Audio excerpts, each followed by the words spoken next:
Just a quick reminder, one of the reasons we're here is the energy price crisis and resulting from the war in Ukraine. And today is unfortunately and very tragically the 12-month anniversary of that event. And the war is ongoing, and the price crisis, while it may appear to have abated, most assuredly it has not. And I don't think any of us are seeing it yet in our pockets. But I'm going to talk just a little bit about oops, sorry, this is what's too many speakers and too many buttons. Talk a little bit about the avoid step, and then I'll hand it over to Siobhan to chat about shift, and we'll do a little bit of a survey as well before I do that handover.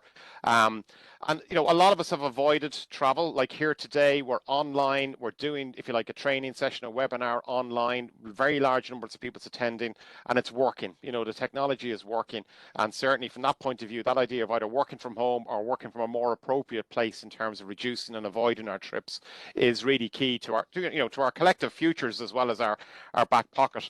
A quick reminder about the overall strategy to reducing transport emissions.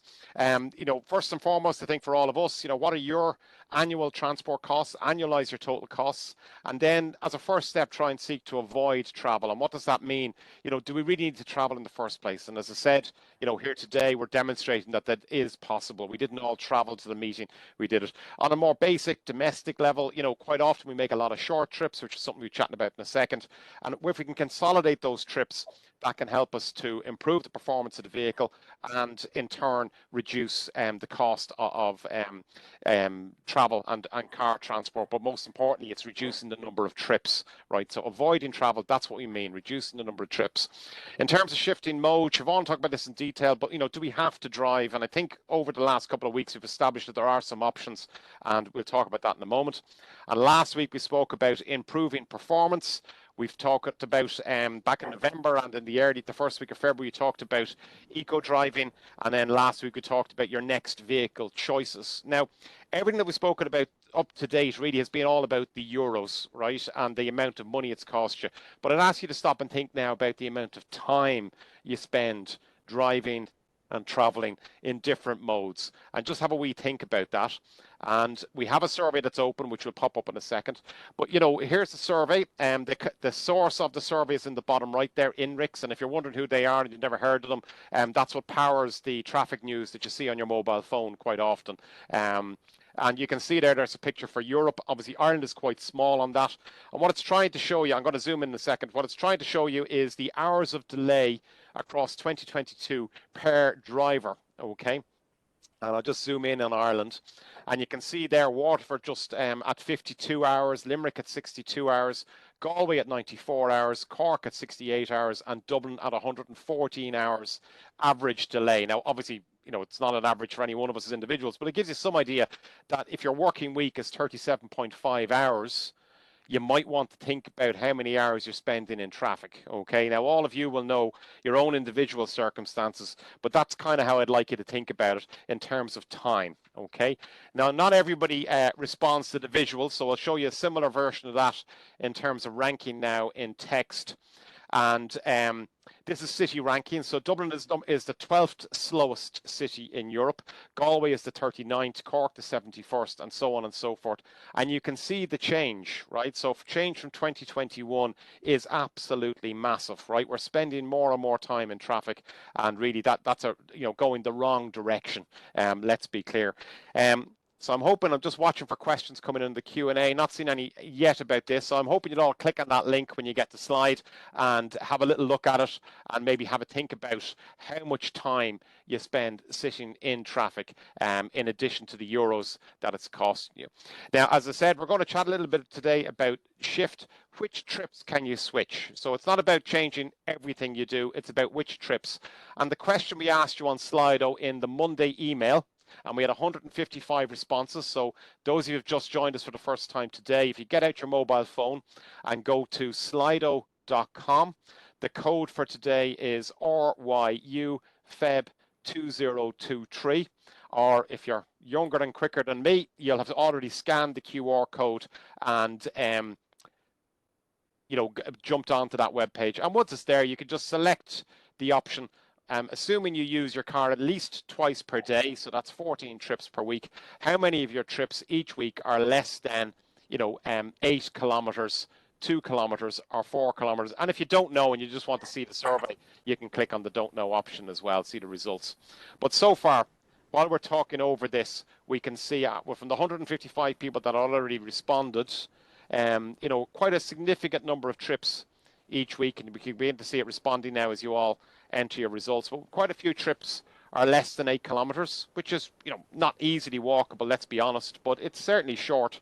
2 kilometers is up there second. 25% of trips, 25% if you've selected that 30% or 4 trips a week are less than 2 kilometers. I'm not saying I don't knows yet, I think, so far. And then 4 kilometers just moving up there a touch there. So 161 of you. Now, I'm just going to have a quick look while you're all keying in there. I'm just going to have a quick look at the number of people who are attending. And we'll aim to get that up above 170 if we can. That's a reasonably sized quorum for today before I hand you over to Siobhan. So just let you dwell on that there and see how you get on with those Slido polls. And these polls will remain open. So we're happy to see your responses on this.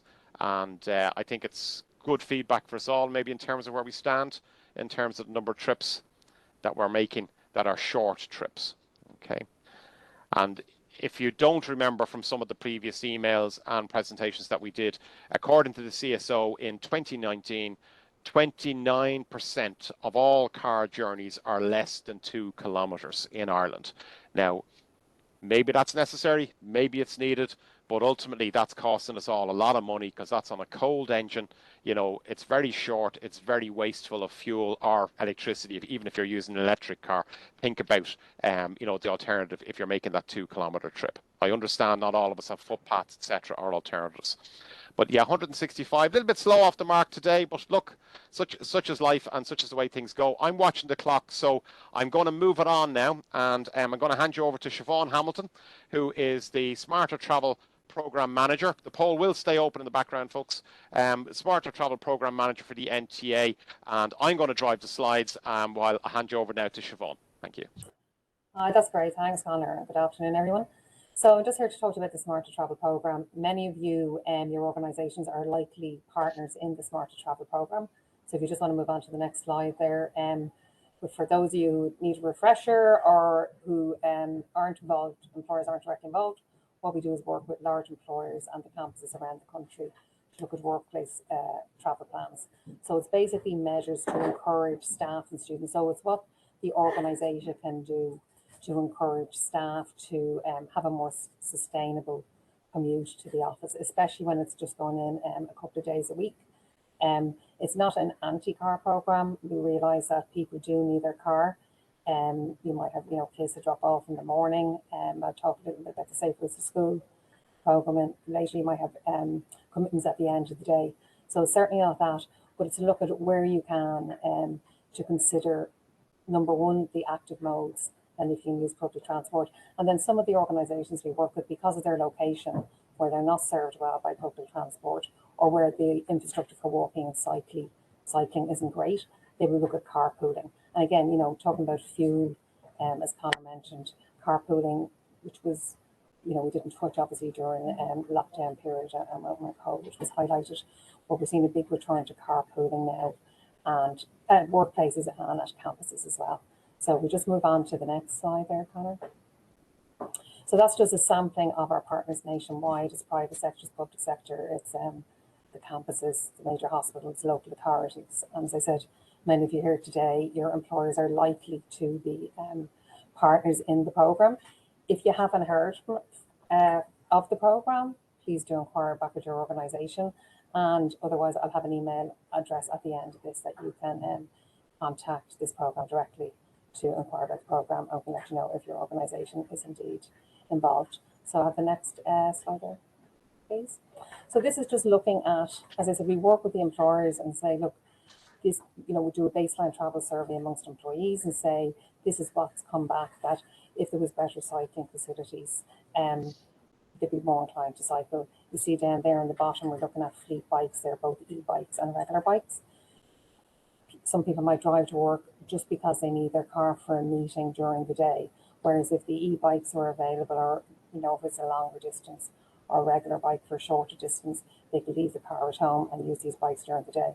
Some employers we're seeing now are forming partnerships with e-bike suppliers and allowing staff to take them home, give them a try. So it's kind of a try a bike trial for a couple of weeks and see would that change your mode to traveling on the bike, particularly for where it's a longer distance. So the next one there, Conor, please. Again, these are just some good examples of partners in the programme and how they are facilitating and encouraging sustainable travel on a commute. Good lockers and changing rooms. Most organisations will have the tax saver scheme. And then just to highlight there in the Cycle to Work scheme that the thresholds have gone up.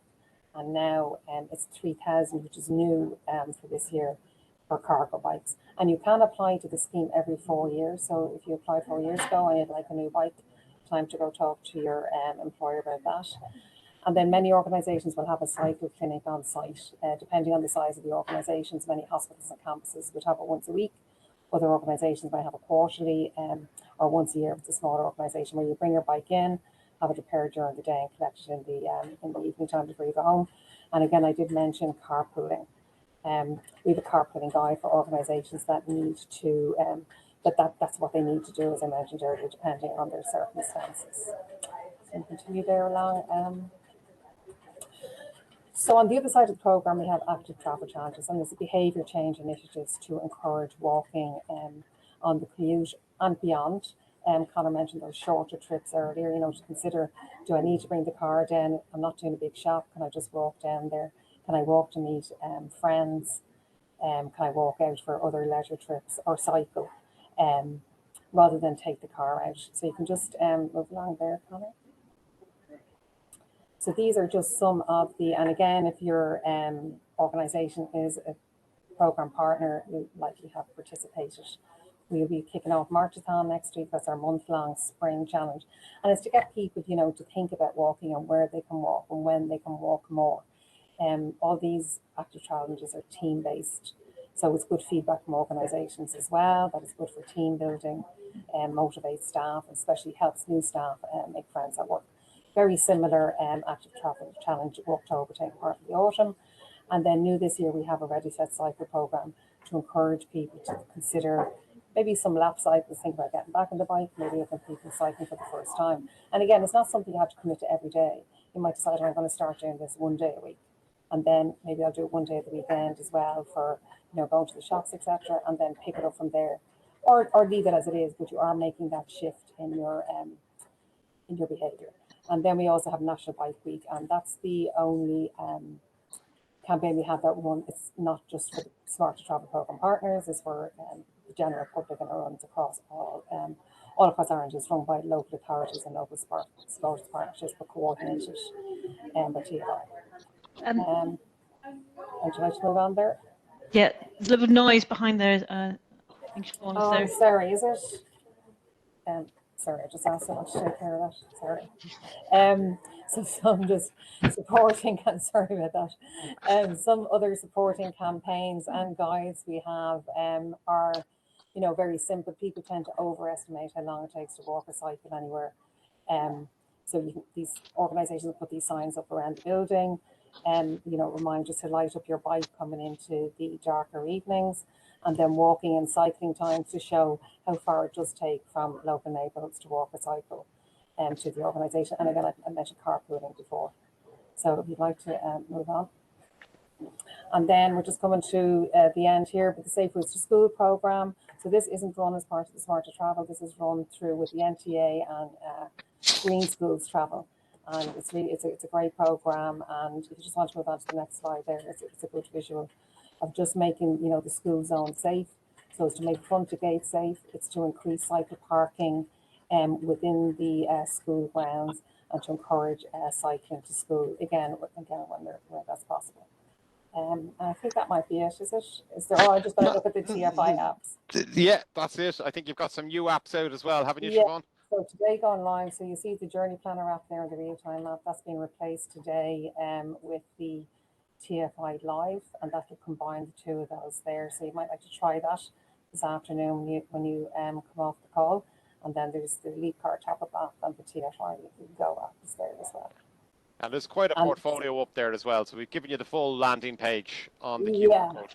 there's other ones as well. And so I think that's me. Apologies for the noise. That wasn't something I was firing at a colleague. It's an internal system we have when the background noise is an issue. Well done. And I Okay, think that's your thank you. contact details there, is it, Siobhan? Yeah, so if your organisation isn't a partner in the programme, or if you're insured, just pop an email off to their info at Very good. smartertravelworkplaces.ie. So the message really for staff, if you're watching this and you've just seen your organizational logo on Siobhan's previous slide and you're not aware of it, and you don't know where to go within the organization, they can contact you direct. Is that right, And Siobhan? also, if you didn't see your partner or your organisation's logo, you can send us an email and we can get things going with you. So thank you. Engage them. Absolutely right. And I think we've one question there. Let's just see. You need to coming read in. it out, I think. Yes, I will. So I returned to Dublin after nearly 22 years. I would like to cycle, but the thought of cycling in Dublin terrifies me. Many of the cycle lanes barely worthy of the description and still have to compete with cars. Others are parked footpath and cycle lane in Denver. Will there be plans for proper cycle lanes as on the continent? Probably a bit of a wider one than the two of us, Siobhan, but any comments? But it is, yeah, but it is part of the climate action policy. If you look at the Department of Transport, that it is to, vastly improve cycling infrastructure across the country. And I think Go ahead. I was just going to say, I think as a cyclist or someone who's been, what did you say, a lapsed cyclist who comes back? Yeah. Yeah. One of the things that I've noticed is that the cycle routes don't necessarily follow the roads. So in other words, if you're driving and you're looking at a cycle lane and thinking that's your alternative, that isn't the case. Do download the app, even the Google Maps, and key in the cycle mode. Yeah, absolutely. And it'll give you So the do they take you down quiet back roads then? if you select that, if you want to go, if time isn't a factor for you, if you want to look at, an easier, quieter route, that's in there. Yeah, that's it. And it is, some of them are easier. Some of them are also much more scenic, I might add. So it can be a completely different experience. And I've certainly learned to my cost on a couple of occasions that people are quicker cycling on those cycle lanes, those dedicated cycle lanes off-road or away from the main streets as well. So I'd certainly say to Tom, look, have a look, maybe key it into the Journey Planner, key it into the Google Maps and see what comes up. And you might discover you're not necessarily looking at the wrong route, but there's an adjacent route right beside it that you haven't spotted before from the car. So just have a think about that one. But listen, thank you very much indeed, Siobhan. Well done. Bang on time, so fair play to you. And I think I've just got a little survey for people. If you still have your phone open, is how many trips do you think you can commit yourself to switching to a more active mode? Now, I think we'd about 10 or 15 of you on this quote, on this poll area. So it's the same code, same poll. It should have just switched on your phone, and then we'll move to kind of a quick sum up. But you're still welcome to type in questions if you like there in the Q&A. And that's good to see, even though it's only one vote. Nice to see a few people are making an option there, making a change. Very good. Fantastic. Yeah. That's it. And Alessandra, I think we're going to put these polls out. This will go out with the weekend wisdom as well, won't it? I think it's there. Yes, I'll just go and check. Great, that's it. And at the end of the day, folks, it's our money, it's our time. We need to think about this. We need to take these opportunities when they're to avail of them. And it's healthier for us as well. But without going too far down that route, I think in terms of time and money, it's there. So that's a good, nice, reflective response there. I think, Siobhan, and well done. Good to see it, folks. Thank you very much. I'm watching the clock as always, and we're determined to finish this one on time. I don't think we'll manage it, but we. See how we go. How are we doing, Alessandro? Okay, are we? 2 minutes. 2 minutes, right, very quickly. So another point is mobility hubs. There's two types. Your organization may have one built into your intranet. Just watch out for that with lots of travel options. So that's in addition. And you can see there, that's one option that may be available to you. And then there are public mobility hubs. The one we have pictured there is Fingal.ie in Swords, I think it is. Blanchardstown, my apologies. And you can have a look at something around for these. So these are beginning to pop up, and these are multimodal transport hubs are mobility hubs that you can access. Quick plug for the Department of Transport and their, how can I reduce my carbon emissions? If you can take one less car journey per week, obviously that'll save you money, and it will also obviously potentially save you time as well, given what we showed you there in terms of the time lost each week. And what I'm just doing here now is just moving on to kind of the thank you page to say, you know, we really had a huge response to these transport polls online. Thank you all so much for that. Helps us fine tune the program for next year, because it is back next year and the year after. Unfortunately, the war is not going away, and there are the costs. And you can look at back at all the survey results of this month in the Weekend Wisdom on Friday. As Alessandra said, the links will be there on that final email. And lastly, that quick reminder, you know, when you drive or when you have to drive, please do Eco Drive. There's a blog post there with all the tips, and if you like, a long description of how to find your trip computer and all those things there on that final one. And the QR code, as always, is there just in case your organization doesn't allow the links to work. You can scan the QR code with your phone, and that'll take you directly to that blog post on there to bring things back full circle to where we started back in November on saving fuel when you are driving. But as I say, today was about avoid and shift. You know, avoiding the journeys where you can, work from home where you can, and in terms of shifting mode. Thank you very much indeed, Siobhan. You know, great expose on the Smarter Travel Programme, and I think great for people just to know where you are and be able to remind their employers. Great, thanks, Conor. Great. Thanks, Alessandra. Thank you both. Thank you. Thanks everyone for attending.